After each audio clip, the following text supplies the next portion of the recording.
Então a gente consegue mudar nossos genes, é isso que você está falando. A gente pode mudar a forma como eles se expressam, a Ok. forma como eles trabalham. Ok. Né? Então, por exemplo, você pode vir de uma família com alto índice de câncer, hereditariamente, mas você, pela forma como você vive, seu estilo de vida, você consegue modificar a forma como eles se expressam e não ter a doença, que é a doença familiar, né? O câncer que a família tem, você não irá ter. E Érica, o que existe além do que a gente consegue enxergar? Já teve algum momento em que na sala de cirurgia você sentiu que era além de você ali operando? Sempre, sempre.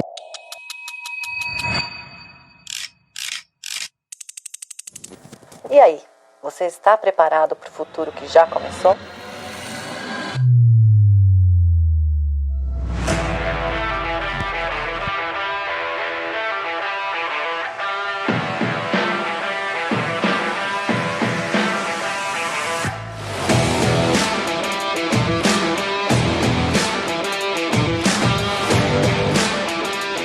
Bem-vindos a todos a mais um Mel Talk.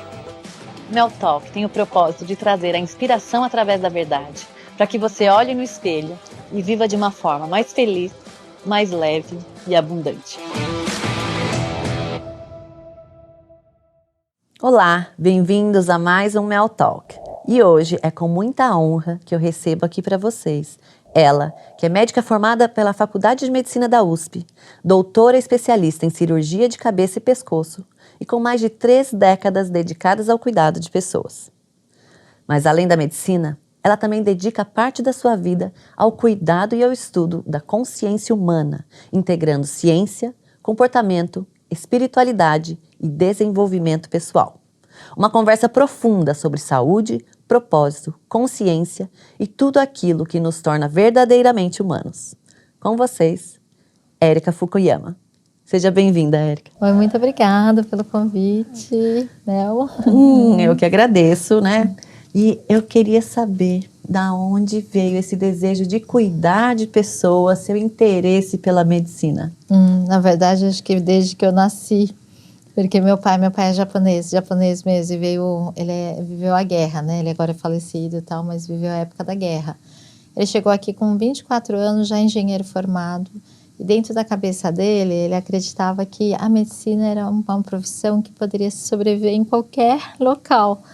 E ele queria que os 3 filhos dele fossem médicos. Então, quando eu nasci, quando eu era criança, eu já tinha microscópio, estetoscópio. Então, a minha vida foi direcionada para isso. Sem você perceber, ele já foi te induzindo a gostar aí da medicina. Sim.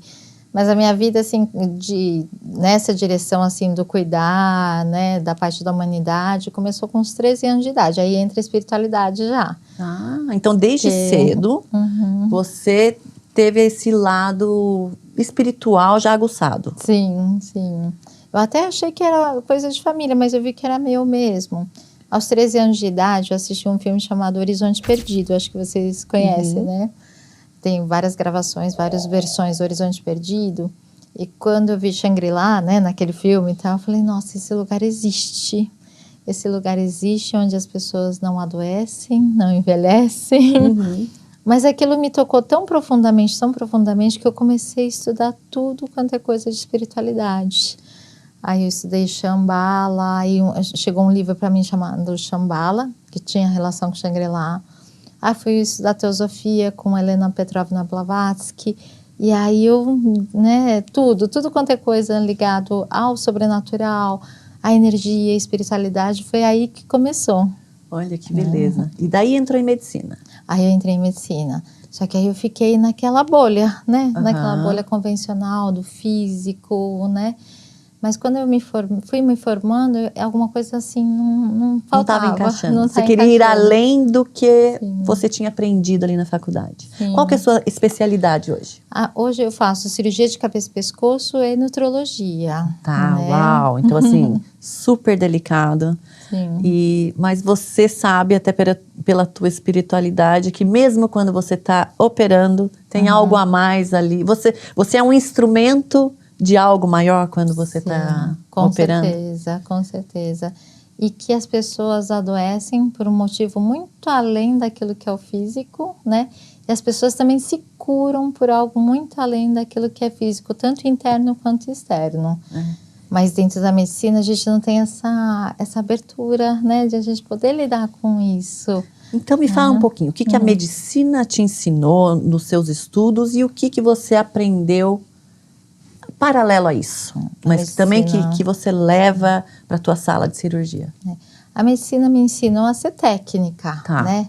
Saber fazer o diagnóstico, principalmente que eu lido com câncer, né? Câncer de boca, laringe, face, né? Toda essa área de câncer. A ser bem técnica, né? Fazer o diagnóstico correto, né? Tratar por cirurgia, ou indicar radioterapia ou quimioterapia. Mas assim, é ótimo, porque a medicina assim, avançou muito tecnicamente, remédio, equipamentos, isso avançou demais. Assim, é excelente, mas não é suficiente ainda. Né? E você utiliza hoje métodos convencionais, utiliza mais métodos para curar e para auxiliar as pessoas? Eu faço uma mescla, né? Por exemplo, eu faço cirurgia de cabeça e pescoço agora no Instituto do Câncer Dr. Arnaldo, né? Que é um hospital que é só de câncer. E lá eu faço medicina convencional, né? Convencional, e tento colocar um pouquinho, né, para os pacientes o quanto a emoção é importante, o quanto a alimentação, o sono, ter um sentido na vida, né? Tudo isso. Porém, é um local muito limitado para trabalhar isso. E agora, assim, estudando homeopatia, ayurveda, psicanálise, medicina antroposófica, eu fui juntando um conhecimento para conseguir ajudar com muito mais do que cirurgia. O que é essa medicina o que você falou? Antroposófica. O que é medicina antroposófica, que ela é novo para mim? Ela veio do Rudolf Steiner, então é uma medicina... não sei se você já ouviu falar de antroposofia, porque o Rudolf Steiner foi um dissidente da Helena Petrovna Blavatsky, que é da teosofia. Ele fundou todo um trabalho em que, por exemplo, dentro da medicina, ele lida com fitoterápicos, homeopáticos, lida com história de vida, né? Então, você faz um diário do entendimento da sua vida e tem muito mais coisas, sabe? Trabalha com arte, com argila, né? Trabalha com voz, com expressão. Então, é muito mais coisas envolvidas. Então, não é só, né, você tratar, desde quando você apresenta essa doença, mas o que você traz, né, desde lá de trás, e essa energia que tem em volta e que talvez tenha desencadeado a doença. A gente fala que o câncer, entre aspas, a gente cria, a gente, de alguma forma, acumula algo dentro da gente que acaba acontecendo o câncer. É mais ou menos isso mesmo? É algo que fica... porque a gente não põe para fora e acaba... Porque antes se achava que era só hereditário. Era uma mutação genética, né? E aí você não lidava. Não tinha jeito, você ia ter, né? Mas agora a gente entende uma coisa chamada epigenética, que tudo que é interno e externo, ela faz com que seus genes ativem ou desativem de uma forma a produzir uma doença. Então, a gente consegue mudar nossos genes, é isso que você está falando? A gente pode mudar a forma como eles se expressam, a forma como eles trabalham. Né? Então, por exemplo, você pode vir de uma família com alto índice de câncer, hereditariamente, mas você, pela forma como você vive, seu estilo de vida, você consegue modificar a forma como eles se expressam e não ter a doença, que é a doença familiar, né? O câncer que a família tem, você não irá ter. Dependendo de o que você vai fazer, né, da sua vida. E você disse que desde muito nova você sentiu essa necessidade de buscar a espiritualidade, né? De buscar novos conhecimentos, de entender o que tem à nossa volta, a frequência, a vibração, essa parte de energia também, né? Seus colegas, você vê que seus colegas também hoje começam a olhar um pouco mais para esse lado? Eu acho pouco, não da forma como eu vejo, porque eu tinha uma busca intensa de sentido da vida. Sentir e sentido. Sentir e sentido. É claro que todo mundo busca falar, da onde que eu vim, né? Quem eu sou, o que eu... Mas eu acho que a nossa vida e a forma como todo mundo vive em sociedade acaba engolindo as pessoas e as pessoas acabam não conseguindo procurar essas respostas, uma resposta que traga um sentido mesmo de você viver todo dia, acordar, levantar, fazer o que você gosta, fazer o melhor, da melhor forma possível. Então, acho que, sabe, a rotina engole as pessoas, e eu vejo muito isso. E eu mesma, na minha vida, fui engolida por essa rotina, né? E até eu falei, nossa, para aí. Até por conta da gente ter a necessidade de performar, né? Você ter, ainda mais medicina, você fazer cirurgia, você deve, assim, tá um dos postos mais importantes ali, né? O Hospital Dr. Arnaldo, que é super reconhecido pela qualidade, né? Parabéns, né? Pelo posto que você tem lá até hoje, e por exercer o que você exerce. E você busca daí também ajudar fora desse consultório, vamos falar assim, né? Fora desse ambiente hospitalar, né? Me fala um pouquinho, eu sei que você ainda está como presidente do SEC? Sim, ainda estou. Me fala um pouquinho o que é o SEC e o teu papel lá. O Centro de Estudos da Consciência, né, do qual eu sou presidente junto com a Patrícia Cabral, né? A gente leva conhecimento de comportamento humano, de energias, de chakra, de cura pela imposição de mãos, né? A gente trabalha com a capacidade inata de todos nós de vermos muito além do físico, que a gente chama de clarividência, né? Mas é uma capacidade de todo mundo consegue desenvolver. A capacidade de a gente viver outras dimensões, que a gente chama de projeção astral. Gente, adoro isso, porque é tudo que eu acredito. Então, por favor.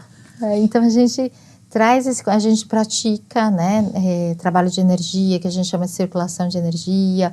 Algumas pessoas conhecem como estado vibracional. Então, a gente faz uma limpeza energética, descarta as energias mais densas, que também tem a ver com doenças, né, doenças físicas e mentais.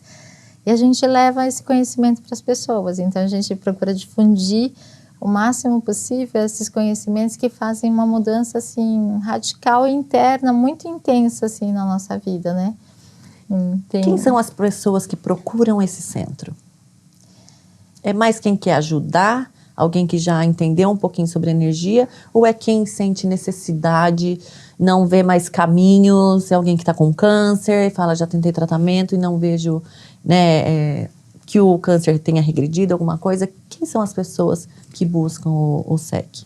Os dois tipos de pessoas, assim, tanto quem está sofrendo de alguma questão, né, uma perda de um ente querido, né, isso acho que faz com que as pessoas busquem muita espiritualidade, porque se você pede, né, os pais, ou filho, ou alguém que você gosta muito, você quer saber, né, agora é o fim, né?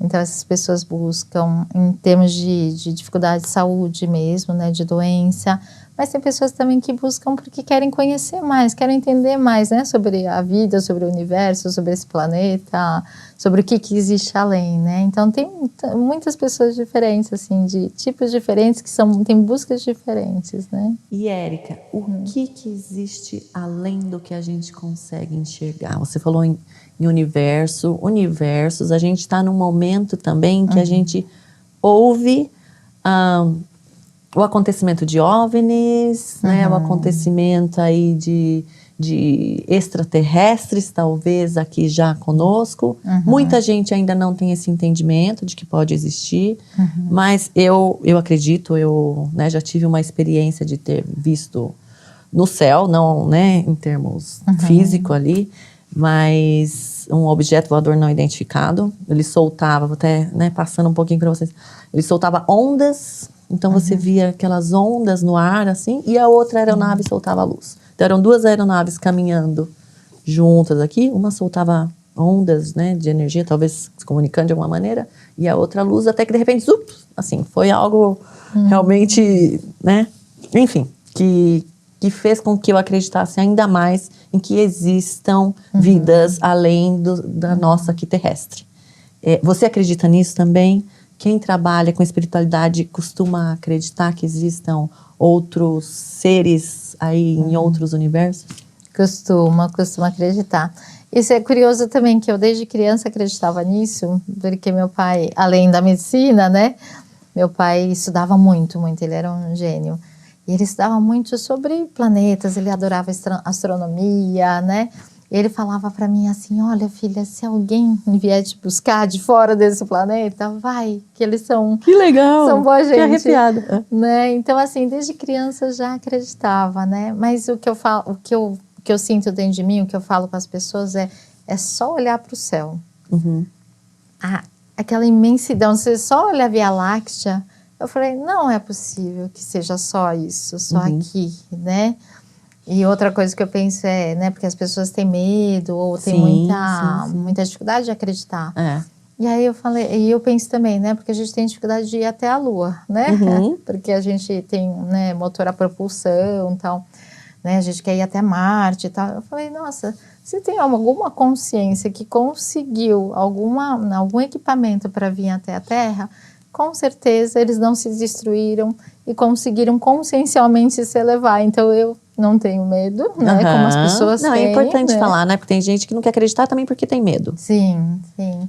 Então, para mim, eu sinto eles desde crianças como amparadores, né? Ok. Na verdade, outra história da minha vida é desde criança eu via consciências que me acompanhavam, né? Então, uma consciência que sempre me acompanhou como amparadora. E isso né? você entende como é uma energia, uma voz? O que seria verdade, essa consciência que te acompanha? Até uma certa idade, eu via mesmo, era uma consciência feminina, né? Que eu considerava muito bonita e que cuidava de mim.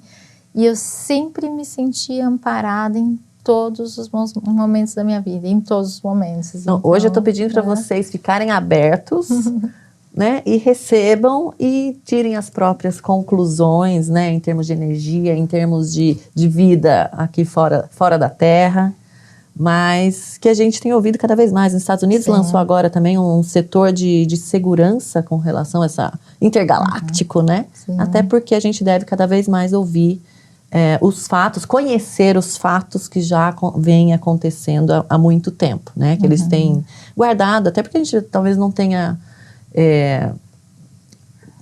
não condições, mas muita gente também, né, acho que acaba desesperando, se fica sabendo, né, imagina ET vem para a Terra, o que vai acontecer, se tem guerra, se não tem guerra. Também não acredito que seja isso, eu acho que acredito mais num movimento de paz, um movimento de expansão da consciência, né, e de trazer mais luz aqui pra gente. Sim. Assim, eu sinto esse amparo. E eu penso assim, que mesmo o centro de estudos, né, que o fundador é o Moisés Ezagui, todo o trabalho, assim, muito do trabalho espiritual é amparado, tem a ver com consciências que não são terrenas, com consciências extraterrestres. E você sabe identificar isso? Desculpa, é que eu sou tão curiosa com as coisas. Você consegue identificar essa energia diferente de uma energia nossa do que é extraterrestre, mais ou menos nisso? É uma energia de absoluta estabilidade, Tá. de um bem-estar muito grande. Eu preciso crescer muito para atingir esse nível de energia equilibrada, harmônica, né, de cura. Mas o trabalho, né, de cura muito grande que a gente faz de imposição de mãos lá no centro de estudos, né, ela é baseada, né, num amparo espiritual dessas consciências. Na verdade, são consciências espirituais, né, não físicas e extraterrestres também, que são os Zeta Reticuli, né? E hoje, com a tecnologia, a gente está conseguindo comprovar a importância dessa energização de mão, né? Sim. E está conseguindo comprovar o efeito que quando você faz uma meditação, pessoas meditando juntas, elas acabam entrando aí em mesma frequência de cura, mesma frequência de bem-estar, né? Você sempre caminhou para esse lado de alguma maneira. Até porque no Japão, a gente, quando criança, minha mãe fazia uma coisa em mim que se chamava TAT, que é colocar a mão para curar com energia. O Reiki vem do Japão, né? Muita arte Mahikari, né? E a imposição de mão sempre teve na minha vida, né? A parte da energia sempre teve na minha vida. E no centro de SUS é uma coisa que a gente trabalha muito, né? De doação de energia para os amparadores, para que a gente possa auxiliar todas as pessoas, né, do planeta, né, e nos hospitais, lá em São Damião, que é a nossa sede agora, né, que é um sítio que fica entre Morungaba e Amparo, Mas esse trabalho é um trabalho que a gente faz diariamente no intuito de ajudar as pessoas a se curarem, né, de todas as formas, né, física, mental, financeira, né, de vida. Então, é uma energia muito potente que também auxilia no meu tratamento, né, em termos médicos, né. Você tem, antes de entrar numa sala de cirurgia, o que a Erika Fukuyama faz? Eu me concentro, né, me fico totalmente focada em relação ao paciente e, né, estudo profundamente. Eu sempre me sinto amparada, guiada, né, é uma coisa que eu gosto muito de fazer, né, a cirurgia é uma coisa que eu gosto muito e eu sempre me senti muito amparada. Já teve algum momento em que na sala de cirurgia você sentiu que era além de você ali operando? Sempre. Eu penso que se não fossem eles, eu penso que o trabalho de todos os médicos, mesmo aqueles que não acreditam, quem acredita eu acho que potencializa muito, mas como medicina, né, a gente trata com pessoas, eu penso que todas as pessoas são amparadas, né. É claro que se você tem uma abertura, o amparo é muito maior, né, do que aqueles médicos que não acreditam, tal, né, mas o fato de eles se dedicarem, serem muito bons e naquilo que faz, e ele já tem um amparo. Então, o hospital mesmo é um local já muito amparado, né, por consciências espirituais. O que não pode ter, por exemplo, numa sala de cirurgia? O que você acha que não pode entrar de alguma maneira? Cabisbaixo, porque assim, é difícil, né, você separar a tua vida pessoal e a vida profissional. E os médicos ali tem dias que não estão bem, né, motivos ou pessoais, enfim, que entram talvez desenganados. Como que o médico não pode estar atuando? O que não pode ter na medicina? Tem os dois lados, né, paciente e médico. O médico, na cirurgia, é muito difícil, assim, você não estar focado, concentrado para operar, porque ele exige muito da sua concentração. Então, mesmo que você esteja com muito, né, chateado ou com algum problema, tal, quando você entra na sala de cirurgia, é difícil de você fazer duas coisas. Então, a gente acaba se concentrando. É a parte técnica que vai É a parte funcionar. técnica. Então, mesmo que você tenha, né, esteja acontecendo muitas coisas, realmente é difícil. Quando você está emocionalmente não está bem, é complicado, mas eu acredito que cada médico arranja uma forma para se concentrar, senão não sai, né? Agora, da parte do paciente, eu já vi coisas impressionantes, né? Um dia eu estava operando numa sala e eu vi um menino de 18 anos passar numa maca falando, eu vou morrer. E era só uma apendicite. Falei, nossa, que engraçado, né? Um moço jovem, é raríssimo de acontecer alguma coisa, cirurgia pequena, apêndice. E aí, enquanto eu estava operando, eu vi todo o fuzuê que estava acontecendo lá fora. E o paciente faleceu. Uau! Então algo inesperado. Quando um paciente... tipo de cirurgia, pro né? tipo de jovem, apendicite, coisa pequena, né? Então, quando o paciente fala para mim, eu vou morrer, eu não quero ir para a cirurgia, eu sempre dou ouvidos. Ou porque, qual é o medo? A gente tenta, né, trazer um pouquinho de entendimento para a pessoa entrar de forma tranquila. Então, isso é um ponto. Se a pessoa é muito positiva, fala assim, não, vamos lá, vai dar certo, né? Eu sempre gostei muito de criar um vínculo, né, médico-paciente profissional, mas um vínculo de confiança. Então, geralmente eu consigo que o paciente entre com muita tranquilidade, né, na sala de cirurgia, mas mesmo sendo algo bem difícil, né, você trabalha com câncer, tal, Sim. pescoço, cabeça, então você consegue passar essa tranquilidade. Demora um pouquinho para você conseguir essa habilidade, porque quando eu me formei, era uma médica muito arrogante, muito... Mas em que sentido difícil. Arrogante? Bom você tocar Arrogante, nisso, porque às vezes a gente fala que médico às vezes pode ser arrogante, né? A parte técnica, Tá. tipo, é isso, né, você tem que saber o que é, né, de não ter o tato, porque a gente não aprende isso, a gente só aprende com a vida, né? Então, com o tempo, eu fui aprendendo a como falar, né? Às vezes eu tenho que dar notícias muito ruins, mas a forma de falar já muda, né? Então, assim, a pessoa às vezes morre por algo que você falou e que às vezes não é nada nem tão grave. Ou às vezes a pessoa, né, da forma como você falou, já começa a cura aí, porque ela já fica muito confiante, né? Então, realmente, mas esse tato demora, né? A gente tem que mesmo, você foi com os anos, foi aprendendo a hora de falar. Isso é uma coisa que eu acho que é muito importante, porque recentemente eu estava ensinando uma residente a operar, e nesse caso era uma urgência, a gente tinha que fazer uma traqueostomia, porque a pessoa não estava respirando, estava muito ruim. E a residente, né, a médica que eu estava ensinando, ela falou, não, tá tudo bem para o senhor. Eu falei, olha, ele não tá bem. A gente pode falar, olha, a gente vai terminar, um pouco mais de paciência, né? Aguenta firme. Mas não fica falando para ele que tá tudo bem, porque para ele não tá tudo bem, né? Mas tem que ter alguém que consiga orientar isso, geralmente na parte médica, sabe? Da faculdade, da residência, é uma coisa que não existe, é uma coisa que a gente tem que aprender sozinho. Tem pessoas que algum dia aprendem, tem pessoas que nunca aprendem. Tem essa também, né? Então, essa tua experiência te trouxe também essa facilidade de estar sabendo a hora de comunicar, o jeito de falar com o paciente. Sim. E a palavra tem poder, né? Total. Tá. Se a pessoa acreditar, né, que ela tem capacidade de se curar, e que eu posso ser um instrumento, uma ferramenta lá, né, médica, né, seja de equipamento, de tratamento, isso vai dar certo. Já operou milagres? Já. Pessoas, assim, é muito impressionante, porque uma coisa que eu ouço nos filmes, né, as pessoas falam, você tem 6 meses de vida, você tem 12 meses de vida, 1 mês de vida, tal. Eu nunca falo isso, porque eu já vi coisas impressionantes de pessoas que chegam num estágio terminal, né, muito avançado de câncer, assim, com metástase, com tumor muito, e que consegue superar tudo isso. Então eu falo, não, vamos lá. E as pessoas perguntam, e aí, o que você acha? Vou me curar? Vamos fazer o tratamento?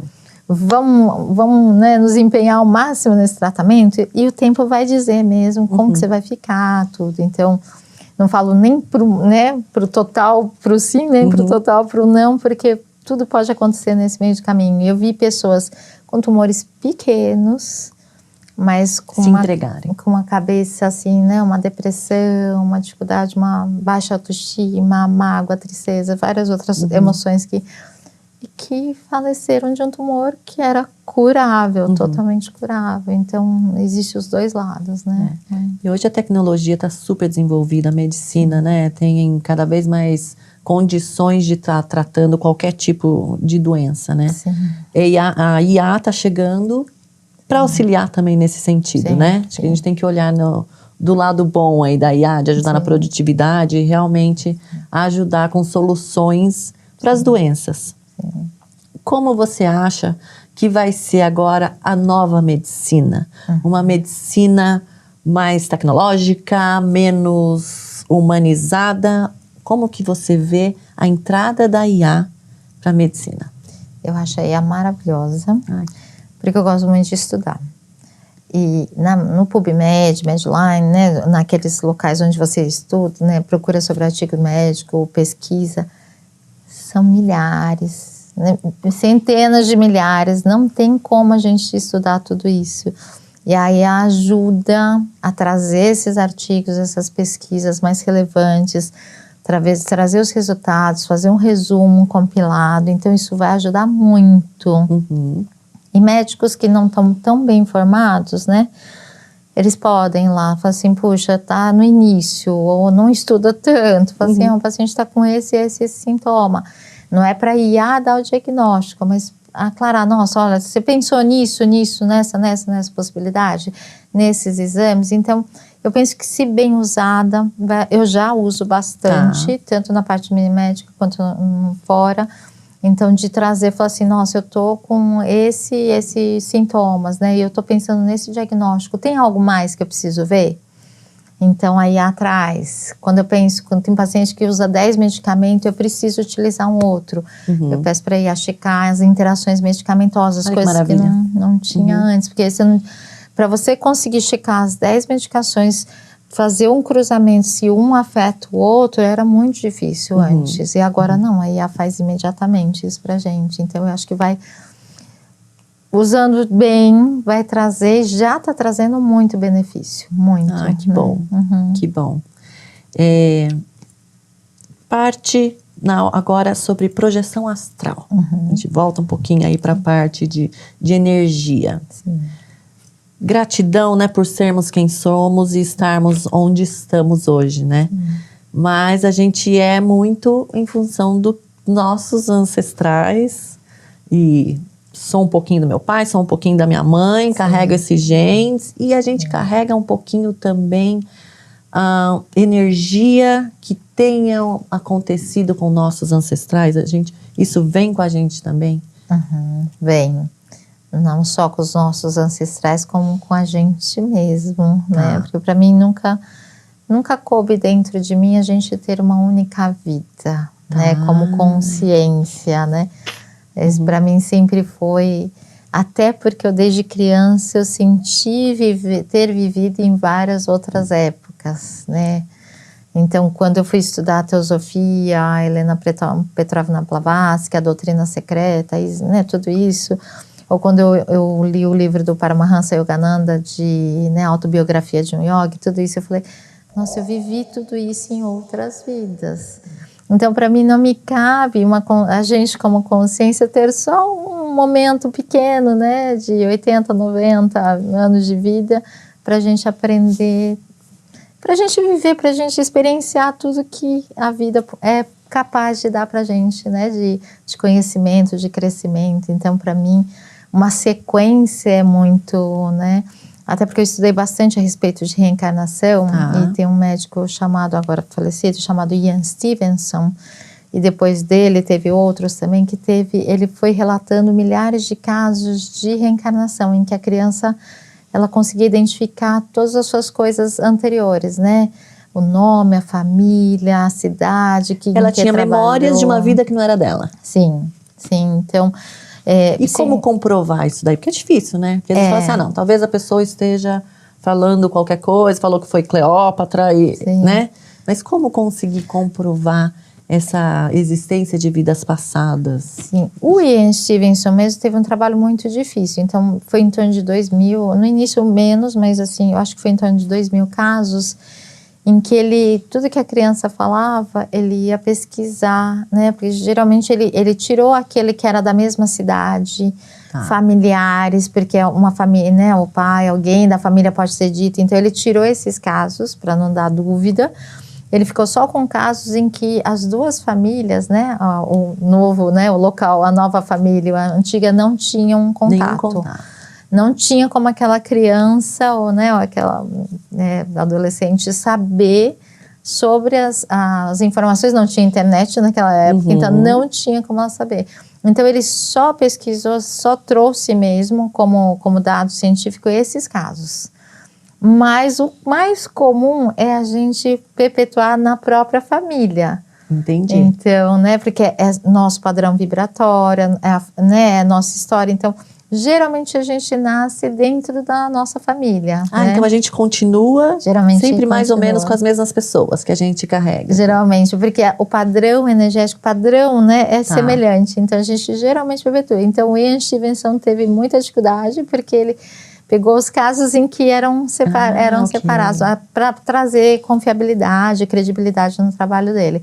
Mas a maioria de nós não, a gente vem né, o bisavô, tataravó, né? E geralmente a gente carrega cargas energéticas de vidas anteriores, o que explica por que uma criança pode nascer com uma formação congênita, né, com uma doença grave. Como é que uma criança desenvolve um câncer pequenininho, né, ou nasce com uma malformação cardíaca, né? Assim, mas por que criança, né? De onde, como é que surgiu? Na verdade, a gente não é aquela criança com 0, 1 ano de idade. A gente é uma consciência de vidas passadas. Aí, de milhares, né? De centenas de vidas, de milhares de anos. Então, a gente vai carregando só a energia, né, a história da família e a nossa própria. Né? E como mudar padrão de energia? Se tem alguma coisa que não me faz bem, mas às vezes a gente continua buscando o mesmo tipo de pessoas perto. Como quebrar esse campo aí que não é legal? O que as pessoas falam é autoconhecimento. Mas ele fala assim, nossa, autoconhecimento, né? Quanta coisa, o que eu tenho que fazer para autoconhecimento? Aí se eu falar, você tem uma dica? Uma dica seria agradecimento, gratidão. Ser gratidão. Então, se você trabalhar com esse, mesmo que você não se conheça, na verdade o ideal é que você se conheça, qual é o seu padrão de pensamento, qual é o seu padrão de comportamento, e pouco a pouco, né, trabalhando com os seus conflitos, com os medos, com as raivas, né, com as mágoas, com tudo isso. Mas você falar, eu não tenho tempo para tudo isso, porque, por exemplo, uma pessoa que está em depressão profunda, ou uma pessoa que está num momento de doença muito grave, né, não tem esse tempo todo. Você fala assim, tem uma dica, uma coisa. Qual é essa dica de ouro? Essa dica é sentimento de gratidão. Essa energia é uma energia que muda tudo. Tem trabalhos científicos que mostram que se você escrever uma carta, né, de agradecimento, seja para uma pessoa que já faleceu, que você tinha muita dificuldade, ou seja para uma pessoa viva, mas você só escrever, agradeço, né, tudo que você viveu, né, agradeço a vida, tudo que você tem, tudo que você faz, ou aquela pessoa que você teve uma mágoa durante muito tempo, só o fato de você escrever diariamente por 6 semanas, né, essa carta, né, de gratidão, você já muda o seu padrão energético, já muda como o seu corpo se comporta, já muda a sua mente em termos de quadro depressivo. Então, assim, se for uma dica de ouro, é gratidão. Essa é a melhor dica. E a gente falou de padrões repetitivos e tal. Então, ser grato é importante. A gente tem que ser grato, entender, né, ter esse entendimento do que não está funcionando e tentar fazer diferente.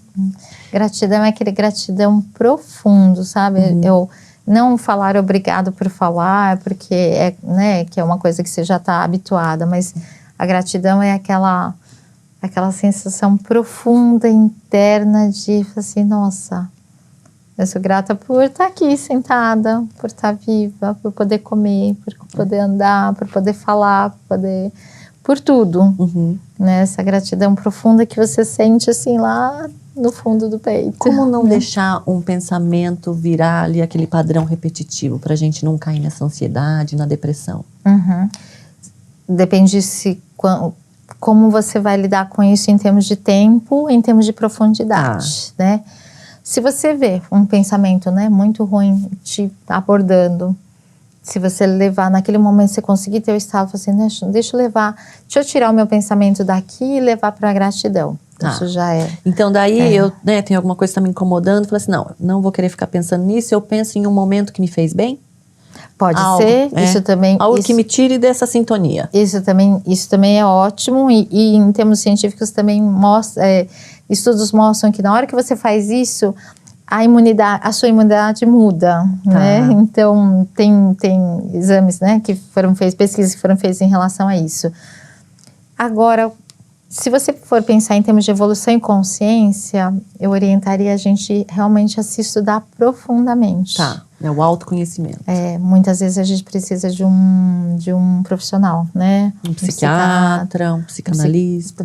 Um psicanalista, psicólogo, porque muitas coisas a gente não consegue enxergar. A gente está lá sofrendo por alguma coisa, a gente não sabe qual é o motivo, porque a gente não consegue olhar para a gente mesmo, enxergar, né, o que a gente está fazendo, como a gente está tratando as pessoas, como a gente está se tratando.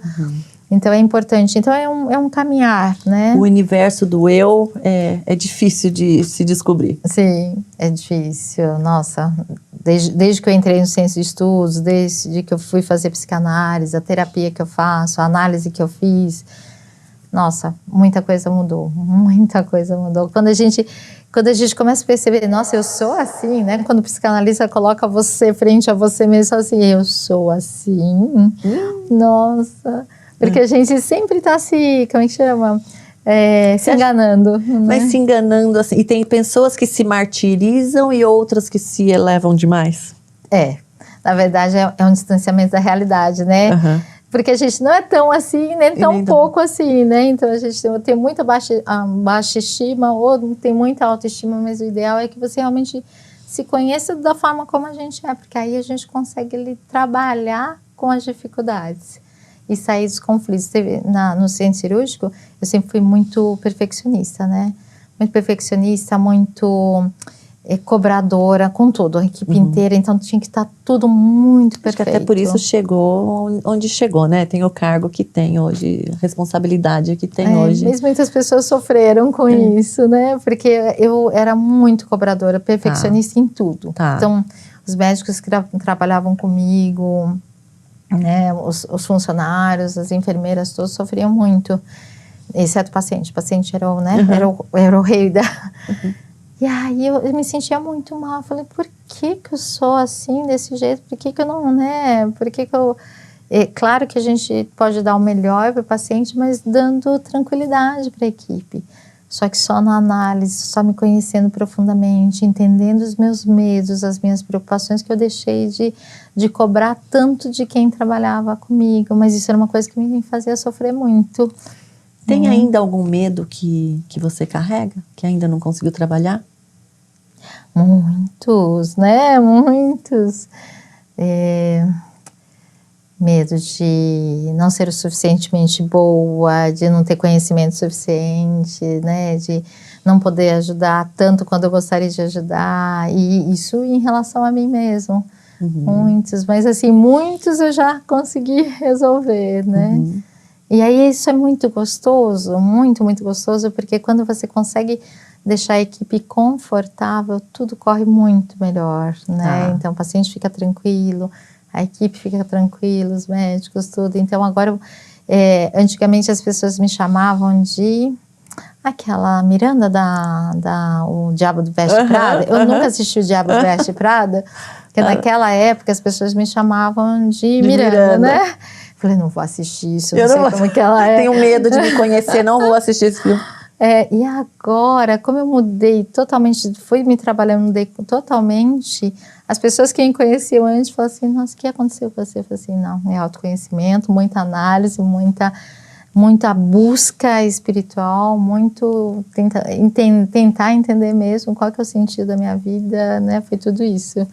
E aí consegui fazer uma mudança, assim, da água para o vinho. Né? E você que trabalha com energia e vê muita coisa, né? Além, talvez, do que a gente consiga, né, enxergar. Sim. Como é ir para a rua, assim, você tem é sempre recebendo energias diferentes? Ou não? Queria entender um pouquinho como é esse lado de quem tem essa facilidade, tem essa abertura para algo desconhecido. Assim, no centro de estudos, né, a gente tem esse sítio que chama São Damião, e antigamente eu não conhecia nada além de trabalho e casa aqui em São Paulo. Quando eu comecei a ir no sítio, comecei a entrar em contato com o que a gente chama de energia imanente, que é essa energia da natureza, energia cósmica, né, o prana, que as pessoas falam. Quando eu comecei a ir lá, eu não conhecia essa energia. Eu voltava de lá com dor de cabeça. Eu falei, mas que caramba, eu vim na natureza, por que eu volto com dor de cabeça? E aí eu comecei a entender, eu estava tão imersa dentro de São Paulo, né, no estresse, né, pouco sono, muito trabalho, né, muita preocupação e tal, que esse contato com a energia imanente, né, começou a fazer modificações no meu corpo, e aí desbloqueios, e esses desbloqueios podem trazer inicialmente um certo desconforto no corpo. Agora eu moro lá e venho para São Paulo para trabalhar alguns dias por semana, mas eu moro lá. Então lá eu me sinto extremamente revitalizada, né? Então porque quando a gente está aqui em São Paulo, né, no meio de muita energia que a gente chama de consciencial, que é a energia que as pessoas produzem. Imagina a Praça da Sé, metrô da Sé, né, às 6 horas da tarde, com todas as preocupações de milhares de pessoas que estão ali produzindo aquela energia. Então, quando a gente sai de lá, a gente sai uma uva passa, né, porque a gente sai com as nossas energias, com a energia, né, imersa na energia, né, de de preocupação, de estresse, de raiva, né? De A gente tantas sempre emoções. acaba absorvendo um pouquinho do externo, do ambiente externo. Sim, sim. Por isso que a gente tem que entender sobre energia. Se a gente ficar sempre imersa nesses locais onde tem muita energia consciencial, você precisa saber sobre como fazer sua circulação de energias. Você precisa se revitalizar de energia imanente, né, em algum local onde a gente não tem só a energia consciencial, né, uma energia da natureza, seja água, seja, né, montanha, seja praia, mas não é praia cheia de pessoas, né? Então a gente precisa ter esse conhecimento de como se revitalizar, como que a gente recarrega, mas a maioria das pessoas que não tem esse conhecimento não se recarrega. Então vai adoecendo. E daí como é que faz? E daí nem percebe, né? Acaba adoecendo. Vai adoecendo cada vez mais, mentalmente e fisicamente. Isso é uma coisa meio nítida aqui em São Paulo, né? As pessoas vão adoecendo. Por isso que é importante você estar ao lado de pessoas positivas, pessoas que falem bem das outras, né? Pessoas aí que melhores do que você, né? Sim. Tanto na parte técnica, assim. É importante porque a gente acaba absorvendo, né? A gente acabou de falar de absorver energia e a gente fazendo um comparativo. É que nem um ambiente lá fora que tá frio, aqui dentro tá calor, se você abre a porta, né? Tem essa mistura aí o calor passa de um lugar para outro. Então, a energia é a mesma coisa, a gente vai... É a mesma coisa, essa troca de energia, ela sempre acontece. E quem tem mais, geralmente, acaba dando para quem tem menos, né? E a água quente e a água fria vira morna, né? Então, essa troca de energia sempre existe. Então, é importante que você saiba como tá sempre se recarregando, né? Recarregando... se a gente está imerso aqui em São Paulo com pensamentos positivos, né? Com trabalhos energéticos e físicos, exercício físico mesmo, ele movimenta muito a nossa energia. Atividade física. Por isso que a atividade física também é tão importante. Extremamente importante, né? O sono, ele é importante, porque quando a gente dorme, nosso corpo astral, que é outro corpo, né? Que é um outro corpo energético, ele se descoincide do corpo físico, e nessa descoincidência, o corpo astral, ela também consegue revitalizar com a energia imanente o nosso corpo físico. Todo mundo faz viagem astral e às vezes não sabe? Todo mundo. Não é sempre. Todo mundo. O que as pessoas não têm é consciência, não tem lucidez. Então, descoincide, mas nem sabe que está descoincidido. Mas muitas pessoas têm a sensação de que está voando, a sensação de que de repente cai, a sensação de que esteve em algum local, ouviu alguma coisa que vai acontecer, ouviu algum colega, né? E aí depois quando troca, olha, essa noite eu te vi fazendo isso. E a pessoa fala, não, mas eu estava fazendo isso mesmo, né? Só que as pessoas não conectam e não utilizam, né? Isso é uma coisa que é importante praticar para que a gente tenha lucidez fora do corpo e não fique só dormindo fora do corpo, né? O que é consciência para você?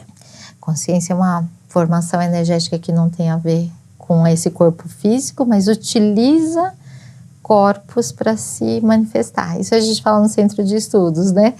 Mas consciência... Então não é tipo... Consciência é o que é o meu entendimento sobre o que eu vejo e o que eu sinto. É que a palavra consciência tem várias semânticas, né? Então, eu estar consciente que eu estou aqui. Ok. Mas aí eu estou falando uma consciência como a individualidade, né? Uma formação energética que ela é capaz de passar deste corpo, ou quando ele morre, passar para um próximo corpo, mas que leva todo o conhecimento, toda a informação dessa vida para uma próxima. A consciência também pode sair deste corpo físico agora, né? E passar para um corpo que eu chamaria de astral, ou um corpo mental, e atuar em outras dimensões. Então, a consciência não tem relação com o corpo, mas utiliza o corpo, né? Então, seria o eu mesmo, né? Porque eu não sou esse corpo, mas eu sou aquela que usa este corpo para se manifestar, né? Então, a consciência seria uma formação energética que é capaz de utilizar vários corpos, né? Ou de uma vida para outra, ou nessa mesma, vários corpos que a gente tem, né? E Deus, o que é, quem é, né? Você acredita em Deus? Para mim, Deus é uma consciência universal que equilibra tudo eu não costumo chamar Deus assim, falar assim, Deus, eu tô com uma dorzinha aqui, você pode me ajudar? Para mim, Deus é uma consciência muito, muito, muito maior, né? Eu sinto mais próximo de mim quem são os meus amparadores, né? As consciências que me auxiliam aqui. Mas Deus é uma consciência, algo maravilhoso que mantém tudo que existe, né? Para mim, Deus é isso, né? Uma consciência universal, assim, gigantesca, inimaginável, infinita, algo muito, muito, muito grande, né? Que lindo, que lindo. Tem um momento aqui do Mel Talk em que eu peço para minha convidada se olhar no espelho e conversar com ela do futuro. É uma mensagem para que a Érica do futuro mande para você hoje aqui. A tua essência ali do futuro traga uma mensagem para você hoje aqui. Você topa fazer isso? Sim, exercício? Sim. Então, tá bom. Érica, você conseguiu construir aquele hospital, né? Que é para auxiliar todas aquelas pessoas com fitoterápicos, com homeopáticos, com tratamentos de energia, né? Porque eu sei que você está constituindo agora, nesse momento atual, né, uma horta, né, produzindo plantas medicinais, né, produzindo fitoterápicos, e você conseguiu sim, né, construir um hospital humanitário em que a gente pode falar de emoções, a gente pode falar de medos, a gente pode falar de vontades, né, de sentidos da vida. A gente consegue tratar com todas as ferramentas possíveis da medicina, né, junto com fitoterapia, com homeopatia, com medicina antroposófica, com ayurveda, né, e auxiliar o máximo, né, de pessoas possíveis ao seu redor, né, dentro do centro de estudos, no Mosteiro São Damião. Então você conseguiu. Fala um diferencial, que foi um toque da Érica lá pro Hospital Dr. Arnaldo. Eu penso que os residentes, né, os médicos lá, virem a minha transformação, né, como médica, né, de uma pessoa totalmente técnica, arrogante, fria, para uma pessoa totalmente humana, né, que consegue se relacionar com as pessoas, com os pacientes, com os residentes. Eu penso que foi o maior, além de toda a minha habilidade técnica ou de desenvolvimento técnico, mas eu penso que o mais eles saberem que as pessoas podem sim melhorar, mudar, se aperfeiçoar, se tornarem pessoas muito mais humanas, né? Não é que eu não queria ser humana, mas era a forma como eu sabia ser. E agora eu sou muito mais contente da forma como eu sou hoje, né? Porque eu consigo, assim, ter uma empatia, um contato muito maior com todas as pessoas que estão à minha volta. Que maravilha. E você, né, comentou sobre horta. Onde que vocês estão fazendo essa horta? E a alimentação realmente também é outro ponto. Além do exercício, que nem você tocou, a alimentação, tudo que a gente põe para dentro do corpo é crucial. Sim. A horta a gente está fazendo dentro do sítio São Damião, né? Que a gente chama de Mosteiro São Damião. E fica entre Morungaba e Amparo, onde eu moro, na verdade. E foi uma das melhores coisas que aconteceu na minha vida, porque eu fui junto com uma pessoa que conhecia um pouco mais, né, de plantio, né, de agrofloresta, de agricultura sintrópica. A gente foi fazendo. E é muito lindo, porque as plantas, elas, uma semana para outra, elas modificam, elas vão crescendo. E assim, você acompanhar, né? Agora a gente está com centenas de plantas lá. Você acompanhar o crescimento delas é algo assim, você realmente aprender na prática é maravilhoso. Eu era uma pessoa que a única coisa que eu sabia fazer era medicina, não sabia fazer mais nada. E a horta, né, a produção da horta, do pomares, fez uma diferença totalmente assim, né, modificou muito. Que bacana, que gostoso. E bacana você colocar também, né, trazer pra gente esse teu olhar de que você antes era uma pessoa técnica, mais fria, né, mais talvez individualista, e depois aprendeu a olhar um pouquinho mais pro próximo e a entender que a forma com que você chega até eles é importante, né? Sim, sim. Maravilha. Algum sonho, Érica? Tem ainda algum sonho que você ainda não tenha realizado, mas que sabe que vai acontecer? Acho que o sonho é eu conseguir levar todo esse conhecimento que eu consegui, né? E trabalhando, aperfeiçoando na minha vida inteira. Você tocou na alimentação. Você sabe que a alimentação atualmente está muito precária para todo mundo, né? Muito processados, ultraprocessados, né? O próprio produto de origem animal. Eu sou vegana, né? Na verdade, é vegetariana estrita, porque vegana é uma forma, é um estilo de vida, né? Eu sou vegetariana estrita por saúde, né? Pela parte energética, por saúde. Então, as coisas de produto animal, além de ter muito metal pesado, agrotóxico, gordura saturada, então a parte animal assim tá bem complexa e tudo que é industrializado, empacotado, enlatado, né, tem muita coisa que está trazendo muito malefício pro organismo. Eu tava num TEDx lá em Miami, e daí um dos especialistas, enfim, tava falando que na nossa idade, né, daí para os 40, 50 anos, a média de quantidade de plástico que uma pessoa tem no cérebro é do tamanho de uma colher de chá. De microplásticos. Né? De microplástico, assim, né? Se for somar tudo que tem lá, assim, eu achei um absurdo, assim, e me trouxe à tona, né, o cuidado que eu tenho que ter, às vezes, com você vai estar fazendo qualquer coisa, ao invés de usar algo de plástico, usar um outro material que não passe para o alimento, né? Sim, então eu gostaria de, assim, é um trabalho de formiga, porque realmente a hábito alimentar é uma coisa que faz parte muito da cultura, da família, da infância, né? Apesar de que a minha infância não tinha muitas coisas industrializadas, né? Mas atualmente tem. Então, mudar esse hábito de vida, né, alimentar é muito difícil, mas pouco a pouco eu queria trazer um pouquinho mais de esclarecimento. E tem um canal que chama nutritionfacts.org, que é um médico, né, que faz um trabalho de pesquisa, de levantamento de artigos científicos que mostra tudo em relação à alimentação. Como não tem um fundo capitalista por trás, né,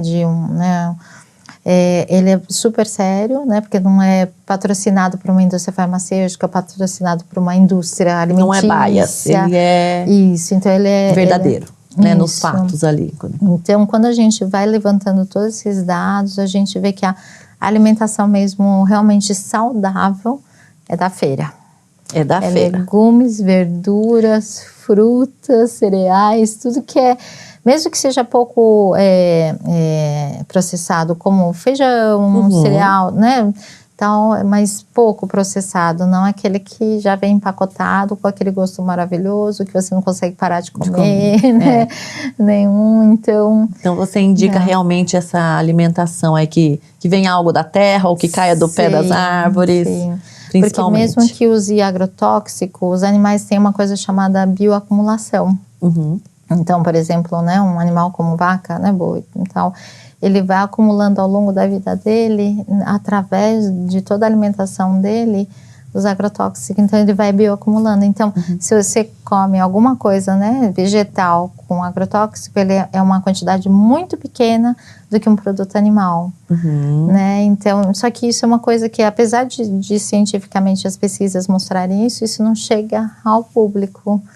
Né? Então eu optei por mim, assim, na minha saúde, retirar praticamente todos os produtos animais, porque eu gostaria de realmente concluir minha vida fazendo algum trabalho. E você sentiu diferença? Muito, muito. Depois que você comia carne antes? Sim, mas isso já faz mais de 20 anos. Mais de 20 anos. Mais de 20 anos. E faz 2 anos que eu já retirei outros produtos animais, né? Como leite derivados, ovos, tal. E realmente as pessoas ficam preocupadas, e retirar isso, como é que faz, né? Não tem alguma deficiência depois, né? De vitamina, de alguma coisa. Só que se você souber fazer toda a composição, não tem deficiência. Porque às vezes as pessoas tiram a carne, mas comem pizza, né? Pizza todo dia, aí não dá. Não, aí tem na que verdade, buscar proteína daí de alguma outra maneira. Sim, as leguminosas, né? Então, assim, a quantidade que tem nos vegetais é suficiente. E, por exemplo, falta de vitamina B12, de ferro, tanto pessoas que são vegetarianas quanto as pessoas que não são, as duas têm. Então, porque às vezes as pessoas falam, não, eu como carne, eu não tenho problema de B12 nem de ferro. Não é verdade. Então, as pesquisas mostram que não é verdade. Todos devem estar atentos a faltas de vitaminas, de minerais, né? Então, tudo. Maravilha. Então, prestem atenção na alimentação de vocês. nos arredores de vocês, as pessoas que vocês estão, para ouvirem coisas boas, vibrarem coisas boas, né? Ouvir, às vezes, não somente, às vezes não é possível, né? A gente tem notícias aí desagradáveis, mas procurem estar perto de pessoas que vibram numa energia bacana, que procurem crescer, evoluir, se alimentem bem. Então a gente está falando um pouquinho de espiritualidade, um pouquinho do corpo e da mente também. Invistam em vocês, procurem sempre estar crescendo. E Érica, tem mais alguma mensagem, algo que você queira deixar para quem está nos vendo, nos ouvindo? No Centro de Estudos a gente tem um trabalho chamado Tarefa Assistencial Diária. Tá. As pessoas que têm alguma questão, né, física, mental, né, qualquer problema, alguma dificuldade de vida, elas podem se inscrever no nosso site, no nosso canal, que é o www.centrodeestudos.org, né? Lá vocês podem se inscrever para receber energia diariamente.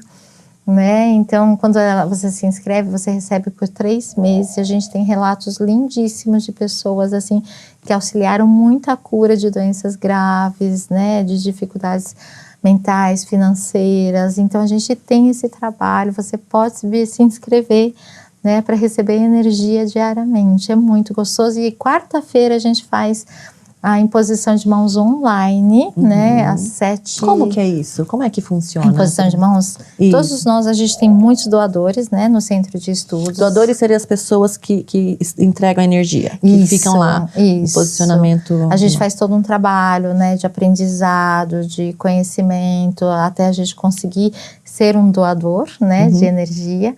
E nessa imposição de mãos, na pandemia a gente começou a fazer online, né? O próprio Reiki tem pesquisas de Reiki à distância. Então a energia, ela não tem tempo e espaço.